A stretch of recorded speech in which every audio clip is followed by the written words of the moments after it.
Pan American World Airways Clipper Flight 100 nears its destination. It's an industry that has changed the world, and it's now in crisis. But is this aviation's moment for a green reset? COVID has given an opportunity to build back green and faster. The technology race is on. There's absolutely opportunity for companies like us to change the world here. But are the runners fit for purpose? And will sustainable air travel cost more?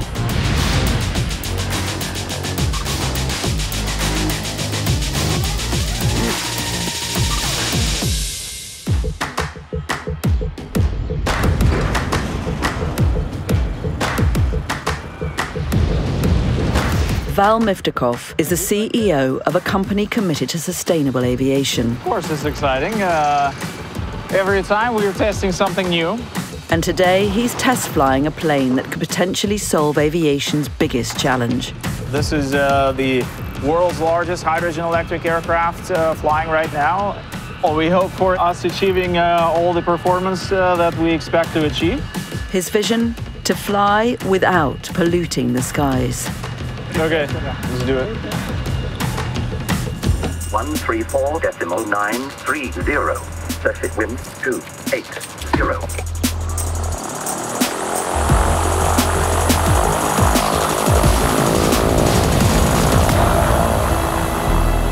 Okay, let's do the max.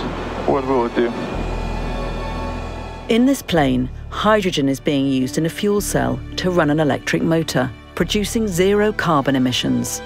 Obviously, the only byproduct of fuel cell operation is water.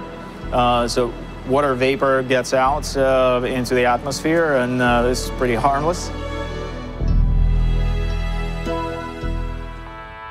Without decarbonizing technologies like hydrogen, aviation could be responsible for 22% of the planet's emissions by 2050. Because it can pack more energy into a smaller space, hydrogen has recently overtaken electric batteries as the frontrunner in the race for cleaner flying. Within 15 years, the manufacturing giant Airbus plans to introduce planes that burn hydrogen in engines as fuel. And the EU believes that by 2050, hydrogen technologies could reduce the industry's carbon emissions by up to 75%. Cranfield Tower 2, is that only for rejoin? We actually looked early on at different ways to bring sustainability to aviation. Hydrogen electric is the most efficient and likely to be the lowest cost out of all. But there are plenty of obstacles to overcome before these hydrogen technologies are commercially viable. For starters, installing the infrastructure to distribute and produce hydrogen will be very pricey, at least $500 billion by one estimate. What's more, hydrogen will need to be produced sustainably, using renewable energy to split water molecules. And on top of that, hydrogen packs less energy into a given volume than jet fuel. So powering long-haul flights will mean extensive aircraft redesign. So you need bigger tanks, you need to change the shape of the airplane. And then within the engine, you need more sophisticated heat exchangers to deal with the hydrogen coming through.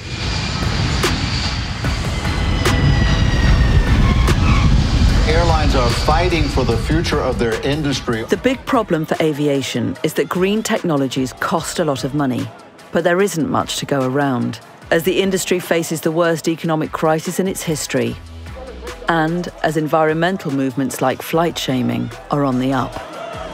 We are peaceful, what are you? Some in aviation are committed to greener skies. It's just they can't do it on their own.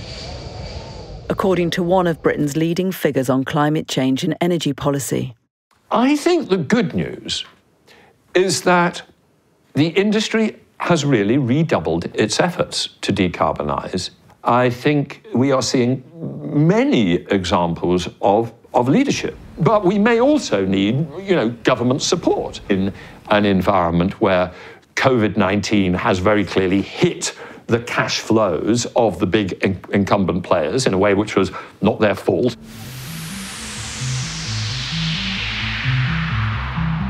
Even with government's help, it will take at least 2 decades before hydrogen-powered planes are ready for takeoff. To reduce emissions in the nearer term, aviation needs other options.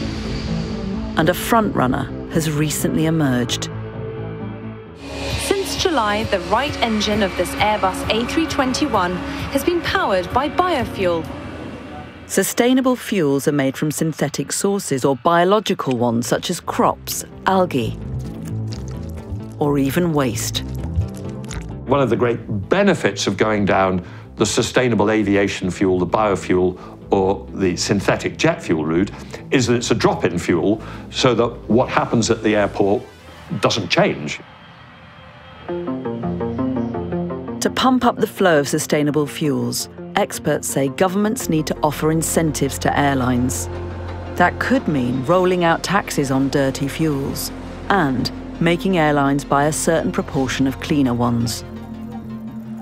We have this chicken and egg problem, as we call it, of aviation companies who say, we would love to buy sustainable aviation fuel if it was only 50% more expensive than conventional jet fuel, but as long as it's 3 times more expensive, this is prohibitively expensive. And you have people trying to develop a sustainable aviation fuel technologies who would say, we could get the price down if only we had certainty of really big orders by a particular date.